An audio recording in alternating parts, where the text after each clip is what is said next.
കഥയമമ്മയുടെ പുതിയ എപ്പിസോഡിലേക്ക് സ്വാഗതം. രാമേന്ദ്ര സാർ പുതിയ കഥകളുമായി വരുന്നുണ്ട്. പക്ഷേ രാമേന്ദ്ര സാറിനോട് ഞാൻ കഴിഞ്ഞ ദിവസം പറഞ്ഞു, നമുക്ക് ഒരു പുതിയ കഥാപരമ്പര ആരംഭിക്കണം. അത് ആളുകളെ വിഭ്രമിപ്പിക്കുന്ന, ആകാംക്ഷയുടെ മുൾമുനയിൽ നിർത്തുന്ന ഒരു കഥാ സംരംഭമായിരിക്കണം. അതിന് ഞാൻ പറഞ്ഞത് മൊസാദിനെ കുറിച്ച് സംസാരിക്കാമെന്നാണ്. മൊസാദ് ലോകത്തിലെ ഏറ്റവും ശക്തമായ നിഗൂഢ സ്വഭാവത്തിൽ പ്രവർത്തിക്കുന്ന ചാരസംഘടനയാണ്.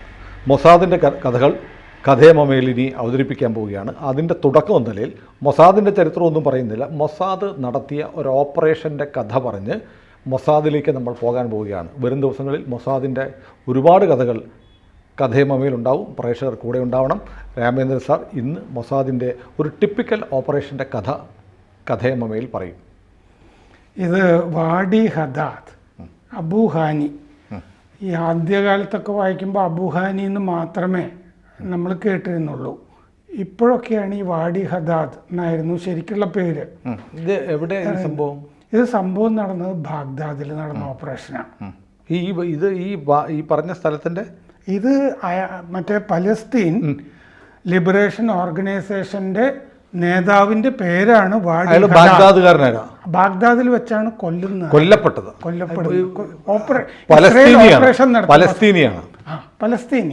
പലസ്തീൻ ലിബറേഷൻ ഓർഗനൈസേഷന്റെ ഒക്കെ പ്രധാനപ്പെട്ട നേതാവായിരുന്നു അന്ന് വാഡി ഹദാദ്. അബൂഹാനി ടെററിസ്റ്റ് എന്നൊക്കെ പറഞ്ഞിട്ട് ചിത്രങ്ങളൊക്കെ ആ കാലത്ത് വരുന്നു. ഈ പലസ്തീനികളിൽ ഈ യാസർ അരാഫത്തിന് മാത്രമേ കഫിയ ഉണ്ടായിരുന്നുള്ളൂ, അതുണ്ടായിരുന്നുള്ളൂ, വേറെ ആർക്കും ഇല്ല. അവരൊക്കെ സാധാരണ യൂറോപ്യൻസിനെ പോലെ തന്നെ നടക്കുകയാണ്. അങ്ങനെയാണ് പാൻറ്റും ഷർട്ടും ഒക്കെ ആയിട്ടാണ് നടക്കുന്നത്.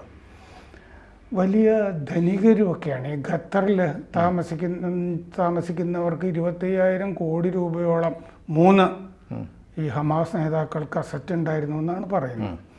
ഇത് ഈ വാഡി ഹദാദ് അബൂഹാനി, അയാളെ കൊല്ലാനുള്ള കാരണം എന്താണെന്ന് വെച്ചാൽ, അയാളാണ് 1976 ജൂൺ 27 എയർ ഫ്രാൻസ് ഫ്ലൈറ്റ് റാഞ്ചിയതിൻ്റെ സൂത്രധാരൻ അയാളാണ്. അപ്പോൾ ഇസ്രയേലിനെതിരെ ഒരു ആക്ഷൻ നടന്നു കഴിഞ്ഞാൽ പ്രതികാരം ചെയ്തിരിക്കുമല്ലോ. അതുകൊണ്ട് ലോകത്തെല്ലാ രാജ്യങ്ങളിലും വിമാനം റാഞ്ചുന്നവർക്കുള്ള ശിക്ഷ വധശിക്ഷയാണ്. ഇന്ത്യയിലും അങ്ങനെയാണെന്ന് തോന്നുന്നു. പക്ഷെ കനിഷ്ക റാഞ്ചിയവർക്ക് കാനഡ ഒരു ശിക്ഷയും കൊടുത്തില്ല, അതോർക്കണം. എയർ ഫ്രാൻസ് ഫ്ലൈറ്റ് റാഞ്ചി പലസ്തീൻ ലിബറേഷൻ ഓർഗനൈസേഷനാണ് അത് ചെയ്യുന്നത്. ഫ്ലൈറ്റ് 139 ടെൽ അവീവിൽ നിന്ന് യാത്ര തുടങ്ങി ഏതൻസ് വഴി പാരീസിലെത്തുക എന്നുള്ളതാണ് പരിപാടി. അത് ഏതൻസിൽ നിർത്തി ഫ്ലൈറ്റ്. ഏതൻസിൽ നിർത്തിയിട്ട് 58 യാത്രക്കാർ അവിടെ നിന്ന് കയറി, പാസഞ്ചേഴ്സ്. അതിൽ 4 പലസ്തീൻ ഭീകരന്മാരുണ്ടായിരുന്നു. ശരിക്കും 2 പലസ്തീൻ ഭീകരരും 2 ജർമ്മൻ വിപ്ലവകാരികളും, അങ്ങനെയാണ് 4. അവർ ഈ പലസ്തീൻ വിപ്ലവകാരികളോട് യോജിപ്പുള്ള സപ്പോർട്ടേഴ്സ്, നമ്മുടെ കേരളത്തിലൊക്കെ ഉള്ള പോലെ. അതെ, അത് തന്നെ. ആ ആളുകൾ അവർ ലിബിയയിൽ ബംഗാസിയിൽ ഇത് തിരിച്ചുവിട്ടു. ബംഗാസിലേക്ക് തിരിച്ചുവിടാനുള്ള കാരണം എന്താണെന്ന് വെച്ചാൽ, വിമാനത്തിലുണ്ടായിരുന്ന ബ്രിട്ടീഷ് ജൂത, ബ്രിട്ടനിൽ ജനിച്ച ജൂത പട്രീഷ്യ മാർട്ടൽ എന്ന് പറഞ്ഞൊരു സ്ത്രീ തന്നെത്താനെ പരിക്കുണ്ടാക്കി ശരീരത്തിൽ. എന്നിട്ട് എനിക്ക് മിസ്കാരേജ് ആണെന്ന് അവർ പറഞ്ഞു. പ്രസവം അലസാണ്, എനിക്ക് അടിയന്തരമായിട്ട് എന്നെ എവിടെയെങ്കിലും ഇറക്കണം എന്ന് പറഞ്ഞിട്ട് ഇത് ലിബിയയിലെ ബംഗാസിലേക്ക് തിരിച്ചു വിട്ടിട്ട് പട്രീഷ്യ മർട്ടലിനെ അവിടെ ഇറക്കി. അത് കഴിഞ്ഞ് ഇവർ ലണ്ടനിലേക്ക് തിരിച്ചുപോയി. പട്രീഷ്യ അവിടെ പോയിട്ട് മൊസാദിൻ്റെ ഏജൻറ്റുമാർ പട്രീഷ്യയെ കണ്ട് സംസാരിച്ചു, ഡീബ്രീഫിങ്. ശരിക്കും ആ വിമാനത്തിലുള്ളവരെ എങ്ങനെയാണ്, ആരാണ്, എന്താണ് എന്നൊക്കെ പറഞ്ഞ് വിവരമൊക്കെ ശേഖരിച്ചു. അത് കഴിഞ്ഞാണ് ഇവർ പ്ലാനിങ്ങിലേക്ക് പോകുന്നത്. ഇസ്രയേൽ പെട്ടെന്നാണ് ഇതൊക്കെ ചെയ്യുന്നത്.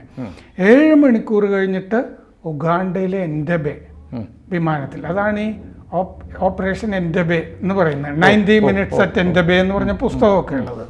7 മണിക്കൂർ കഴിഞ്ഞ് എൻഡബയിൽ അന്ന് ഇദി അമീനെ അറിയാമായിരുന്നു, അദ്ദേഹം ഇതിനെ സപ്പോർട്ട് ചെയ്യുന്നുണ്ടായിരുന്നു. അതുകൊണ്ടാണ് എൻഡബയിൽ മൊസാദിനെ അല്ല, അദ്ദേഹം സപ്പോർട്ട് ചെയ്യുന്നത് പലസ്തീനികളെ ടെററിസ്റ്റുകൾക്ക് അനുകൂലമായിരുന്നു ഇത്.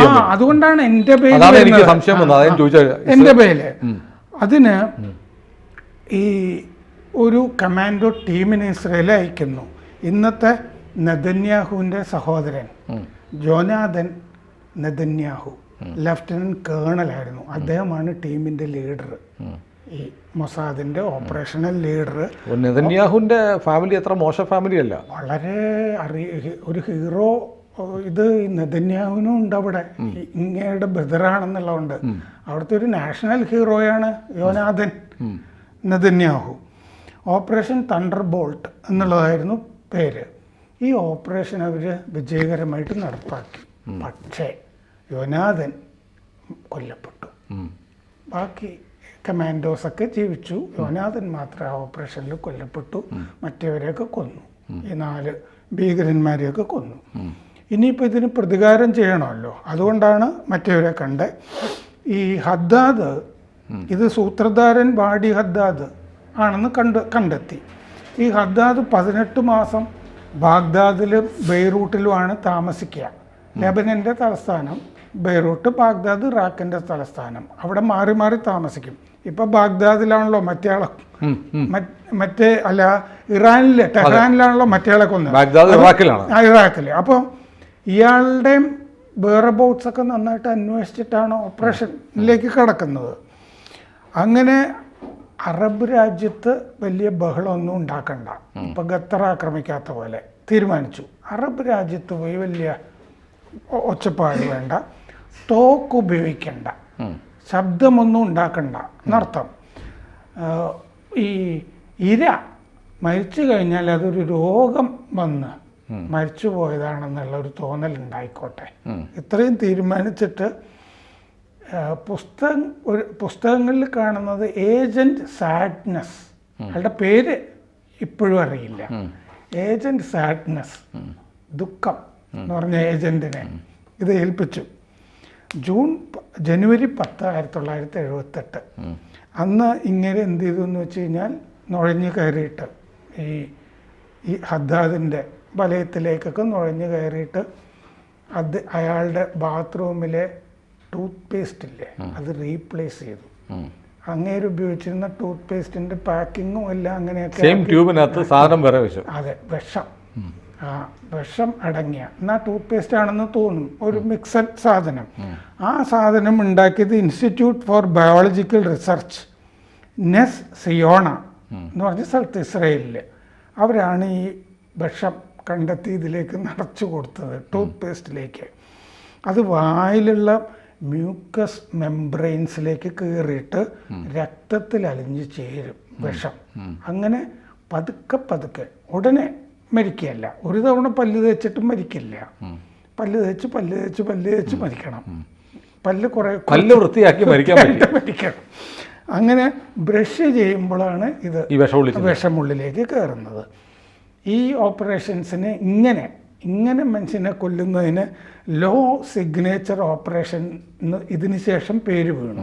എന്ന് പറഞ്ഞാൽ വലിയ ബഹളമൊന്നുമില്ലാത്ത ചെറിയ ഒപ്പ് മാത്രമുള്ള ഓപ്പറേഷൻ. ഇയാൾ 1978 ജനുവരിയിൽ 10-ാം തീയതി ഉച്ചയൂണിന് ശേഷം, അവിടെ ഊണാണെന്നൊന്നറിയില്ല, ഉച്ചഭക്ഷണം ശേഷം അടിവയറ്റിലേക്ക് വേദന അനുഭവപ്പെട്ടു. ഭക്ഷണത്തിനൊന്നും രുചിയില്ല എന്നു തോന്നിയിരുന്നു. അതിൻ്റെ ഇടയ്ക്ക് 25 കിലോയോളം നഷ്ടപ്പെട്ടിട്ടുണ്ട്, വെയിറ്റ് കുറഞ്ഞിട്ടുണ്ട്. ഇറാഖിലെ ആശുപത്രിയിലാക്കി. ഈ പെയിൻ വന്നു കഴിഞ്ഞപ്പോൾ ഡോക്ടർമാർക്ക് ശരിക്കും ഇത് കാര്യം എന്താണെന്ന് മനസ്സിലായില്ല. അവർ നോക്കിക്കഴിഞ്ഞപ്പോൾ ഹെപ്പറ്റൈറ്റിസ് പിടിപെട്ടിട്ടുണ്ട്. അപ്പോൾ അതിൻ്റെ ചികിത്സയൊക്കെയാണ് ചെയ്ത് കൊടുത്തുകൊണ്ടിരുന്നത്. പക്ഷേ അറഫാത്തിനൊരു സംശയം തോന്നി, എന്തോ ഓപ്പറേഷൻ നടന്നിട്ടുണ്ടാവുന്നു. എന്നിട്ട് അറഫാത്ത് അയാളെ പിന്തുണയ്ക്കുന്ന ഈസ്റ്റ് ജർമ്മൻ, പൂർവ്വ ജർമ്മനിയുടെ ചാരസംഘടന സ്റ്റാസിയെ അറിയിച്ചു, ഇത് നിങ്ങളൊന്ന് നോക്കണം എന്താണ് സംഭവം എന്ന്. അപ്പോൾ ഈ കിഴക്കൻ ജർമ്മനിയുടെ ഈ സ്റ്റാസി എന്ന് പറഞ്ഞ സംഘടന അതിൻ്റെ അന്വേഷണമൊക്കെ, ആ കാലത്ത് സോവിയറ്റ് യൂണിയനുമായിട്ട് അടുപ്പാണ് കിഴക്കൻ ജർമ്മനി. സോവിയറ്റ് യൂണിയനാണ് PLOയ്ക്ക് അന്ന് ഈ വ്യാജ പാസ്പോർട്ട് ഇതുപോലത്തെ രേഖകളൊക്കെ ഉണ്ടാക്കി കൊടുത്തുകൊണ്ടിരുന്നത്. കമ്മ്യൂണിസ്റ്റുകാർ ഇവരുടെ കൂടെയാണല്ലോ. അങ്ങനെ PLOയ്ക്ക് പാസ്പോർട്ട്, അഭയം, ആയുധം, ചാരവൃത്തിക്കുള്ള ഏജൻറ്റുമാരൊക്കെ റഷ്യക്കാലത്ത് കൊടുത്തിരുന്നു. ഹദ്ദാദിനെ കിഴക്കൻ ബെർലിനിലേക്ക് കൊണ്ടുപോയി, ബാഗ്ദാദിൽ നിന്ന് ചികിത്സയ്ക്ക്. ജർമ്മനി തന്നെ ചികിത്സ വെച്ചോളാം എന്ന് പറഞ്ഞു. 1978 മാർച്ച് 19 ബാഗ്ദാദിൽ 2 മാസം ഇങ്ങനെ വേദന നിറഞ്ഞ് കഴിഞ്ഞിട്ട് അയാളെത്തി. ബാഗ്ദാദിൽ നിന്ന് പോകുമ്പോൾ നിർഭാഗ്യവശാൽ പാക്ക് ചെയ്യുന്ന ആളുകളുണ്ടല്ലോ ഇയാളുടെ സാധനങ്ങൾ, അവർ ഈ ടൂത്ത് പേസ്റ്റും പാക്ക് ചെയ്തു. അത് സംശയമില്ലല്ലോ അവർക്ക്, അങ്ങർക്കും പല്ലും തേക്കണ്ടേ. അപ്പോൾ അതും പാക്ക് ചെയ്തിരുന്നു. 41 വയസ്സായിരുന്നു. ഇയാളുടെ ഒരു വ്യാജ പേരാണ് കിഴക്കൻ മറ്റേ ബെർലിൻ്റെ പേര്, അഹമ്മദ് ഡൂക്ലി എന്നായിരുന്നു പേര്. ഡൂക്ലി. ഇനി ഇതിൽ നിന്നാണോ ഇത് മലയാളത്തിൽ വന്നതെന്ന് അറിഞ്ഞുകൂടാ. നമ്മുടെ ഇന്ത്യയിൽ വന്നൊരു ബ്രിട്ടീഷ് ഉദ്യോഗസ്ഥനായിരുന്നു കണാപ്പൻ. അതെ, അത് നമ്മൾ പറഞ്ഞപ്പോൾ കണാപ്പൻ എന്ന് പറയുന്നത് ഒരു ബ്രിട്ടീഷ് ഉദ്യോഗസ്ഥന്റെ പേരാണ്. അതെ, അത് ആ മറ്റേ മാപ്പിളക്കാലത്തൊക്കെ ഭൂമി അളന്ന് തിട്ടപ്പെടുത്താനായിട്ട് വന്ന ആളാണ് ആൽഫ്രഡ് നാപ്പ് എന്നാണ് അതായത് KNAPP, ഉച്ചാരണം നാപ്പ് എന്നാണ്. പക്ഷെ നമ്മൾ കിണാപ്പാക്കി അവസാനം കിണാപ്പനായി. അതെ, അവനൊരു കിണാപ്പനാന്ന് പറയുമ്പോൾ 1921 ഇവിടെ ജീവിച്ച ഒരു ബ്രിട്ടീഷ് സർവേയറോ മറ്റോ ആയിരുന്നു ഓർത്താ കൊള്ളാം. അതെ, IAS കാരനായിരുന്നു അന്നത്തെ, ICS. അതുപോലെയാണ് യമണ്ടൻ എന്ന് പറഞ്ഞ വാക്ക്. അത് മുങ്ങിക്കപ്പലാണ്. ജർമ്മൻ യമണ്ടൻ ഒക്കെ കൊച്ചി തുറമുഖത്ത് വന്നു എന്ന് വിശ്വസിക്കുന്നത് സാധനമാണല്ലേ. അപ്പോൾ പലയിടത്തും രക്തസ്രാവം ഉണ്ടായിരുന്നു ഇയാൾക്ക്. തല, പിന്നെ നാവിൻ്റെ അടിയിൽ വരെ രക്തം ഇങ്ങനെ ഒലിച്ചുകൊണ്ടിരിക്കും ഇയാൾക്ക് എപ്പോഴും. അങ്ങനെ കണ്ടു. അപ്പോൾ മൂത്രത്തിൽ ചോര പോകുന്നു. അവർ വിചാരിച്ചു ഇത് എലിവിഷമാണ്, ആരെങ്കിലും എലിവിഷം പോയിസൺ ആണെന്ന് മനസ്സിലായി. പക്ഷേ എലിവിഷമായിരിക്കാം, താലിയമായിരിക്കാം എന്ന് കിഴക്കൻ ജർമ്മനിയിലെ ഡോക്ടർമാർ ഒക്കെ വിചാരിച്ചു. മാർച്ച് 29 ഇയാൾ മരിച്ചുപോയി. അപ്പോൾ ഈ ചാരസംഘടന ഡോക്ടർ ഓട്ടോ പ്രോക്കോപ്പ് ഫോറൻസിക് സർജൻ അയാളോട് ഇതിൻ്റെ റിപ്പോർട്ട് ചോദിച്ചു. അപ്പോൾ റിപ്പോർട്ടിൽ കാര്യങ്ങളൊക്കെ പറഞ്ഞിട്ട് ആരെങ്കിലും കൊന്നതാകാം എന്ന് ഡോക്ടർ പറഞ്ഞു അവരുടെ.